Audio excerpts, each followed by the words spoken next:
दोस्तों आज के समय में लोगों को मस्तिष्क से जुड़ी बहुत सारी बीमारियां होती है और ये मानसिक बीमारियां कई सारे रीजन से हो सकती है, जैसे छोटी छोटी बातों पर चिंता करना, टेंशन लेना, डिप्रेशन में रहना, माइग्रेन की समस्या होना। इस प्रकार के कई सारे रीजन हो सकते हैं जिसके कारण उसे मस्तिष्क में बड़ी बड़ी बीमारियां होने के चांसेस बढ़ जाते हैं। नमस्कार दोस्तों, स्वागत है आपका अपने YouTube चैनल गायत्री मेडिकल में, जहां आप पाते हैं दवाइयों की संपूर्ण जानकारी। आज के इस वीडियो में हम बात करने वाले हैं कार्बामेज़ेपिन टैबलेट के बारे में, जो कि मस्तिष्क से जुड़ी बीमारी को ठीक करने का काम करती है। जानेंगे इस वीडियो में यह टैबलेट क्या है, यह टैबलेट आपको मार्केट में किस नाम से मिल जाती है, इस टैबलेट का यूज कौन कौन सी मानसिक बीमारियों को ठीक करने के लिए यूज किया जाता है, इस टैबलेट का क्या डोज रहता है, उसे कितने दिन तक लिया जाता है, इस टैबलेट को लेने पर कौन कौन से साइड इफेक्ट हो सकते हैं, ये सभी बातें जानेंगे इस वीडियो में। तो बने रहिए वीडियो के अंत तक, जिससे कि आपको इस टैबलेट के बारे में पूरी जानकारी मिल सके। तो चलिए वीडियो की शुरुआत करते हैं।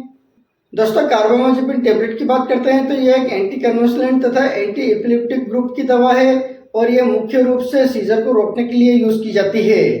इस टैबलेट के ब्रांड नेम की बात करते हैं तो यह टैबलेट आपको मार्केट में बहुत सारे ब्रांड नेम से मिल जाती है, जैसे टेग्रिटोल, मेजोटोल, जेपटोल। ये कुछ पॉपुलर ब्रांड नेम है। हो सकता है आपके एरिया में किसी और ब्रांड नेम से मिले तो आप उसे भी यूज कर सकते हैं, क्योंकि सभी का एक जैसा असर होता है। बस ध्यान रहे कंपोजिशन सेम होना चाहिए। इस टैबलेट के ड्रग स्ट्रेंथ की बात करते हैं तो यह टैबलेट 50 mg, 100 mg, 200 mg तथा 400 mg के अलग अलग स्ट्रेंथ में बनाई जाती है और ये जो स्ट्रेंथ है ये पेशेंट की नीड के अकॉर्डिंग डॉक्टर द्वारा पेशेंट को प्रिस्क्राइब की जाती है। अब बात कर लेते हैं इस टैबलेट का यूज कौन कौन सी मानसिक बीमारियों को ठीक करने के लिए यूज किया जाता है। तो दोस्तों जैसा कि हम जानते हैं कि यह एक एंटी कन्वल्सेंट तथा एंटी एपिलेप्टिक ग्रुप की दवा है, तो इसका यूज मुख्य रूप से मिर्गी की बीमारियों को ठीक करने के लिए यूज किया जाता है, जिससे कि उन मरीजों में आने वाले सीजर को रोका जा सके।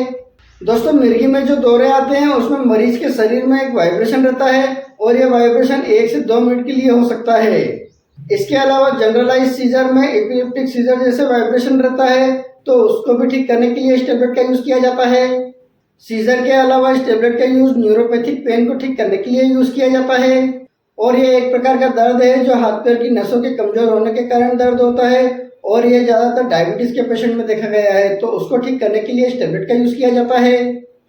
इसके अलावा इस टैबलेट का यूज बाइपोलर डिसऑर्डर तथा सिजोफ्रेनिया की बीमारी को ठीक करने के लिए यूज किया जाता है। इसमें जो बाइपोलर डिसऑर्डर है यह एक प्रकार की कंडीशन है जिसमें व्यक्ति का मूड अपसेट रहता है। इसमें व्यक्ति कभी कभी उदास रहता है, कभी कभी बहुत ज्यादा खुश रहने लगता है और कभी कभी बहुत ज्यादा दुखी होने लगता है। और सिजोफ्रेनिया बीमारी में व्यक्ति को अनचाही आवाज सुनाई देने लगती है जो वास्तविकता में होती नहीं है और इसी कारण से व्यक्ति अकेले बोलता रहता है, अकेले बड़बड़ाता रहता है। तो उन दोनों ही कंडीशन को ठीक करने के लिए इस टैबलेट का यूज किया जाता है। इसके अलावा इस टैबलेट का यूज माइग्रेन तथा क्लस्टर हेडेक को ठीक करने के लिए भी किया जाता है। तो दोस्तों इस प्रकार की सारी मानसिक बीमारियों को ठीक करने के लिए इस टैबलेट का यूज किया जाता है और हो सकता है डॉक्टर अपने एक्सपीरियंस के अनुसार किसी अन्य मानसिक बीमारियों को ठीक करने के लिए भी इस टैबलेट का यूज कर सकते हैं। अब बात कर लेते हैं इस टैबलेट को लेने पर कौन कौन से साइड इफेक्ट हो सकते हैं। तो दोस्तों इस टैबलेट से कुछ कॉमन साइड इफेक्ट हो सकते हैं, जैसे nausea, vomiting, headache, gastric irritation, constipation, dizziness, drowsiness, sleepiness, liver problem, heart problem. इस प्रकार के कुछ कॉमन साइड इफेक्ट हो सकते हैं। इसके अलावा अगर और कोई साइड इफेक्ट होते हैं तो इस टैबलेट को लेना तुरंत बंद करें और अपने डॉक्टर से कंसल्ट करें। अब बात करते हैं इस टैबलेट का क्या डोज रहता है और इसे कितने दिन तक लिया जाता है। इस टैबलेट के डोज की बात करते हैं तो इस टैबलेट को व्यक्ति की बीमारी तथा एज और वेट के हिसाब से इस टैबलेट का डोज दिया जाता है। इस टैबलेट के कॉमन डोज की बात करते हैं तो एडल्ट व्यक्ति को 200 mg से लगाकर 400 mg तक का डोज दिया जाता है, लेकिन इस डोज को डिवाइडेड डोज में दिया जाता है और इसी कारण से इस टैबलेट को दिन में 2 से 3 बार लिया जाता है।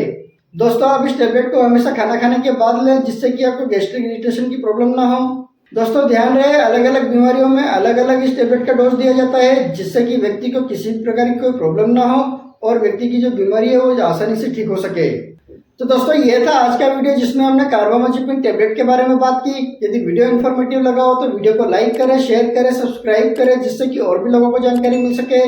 जय हिंद, जय भारत।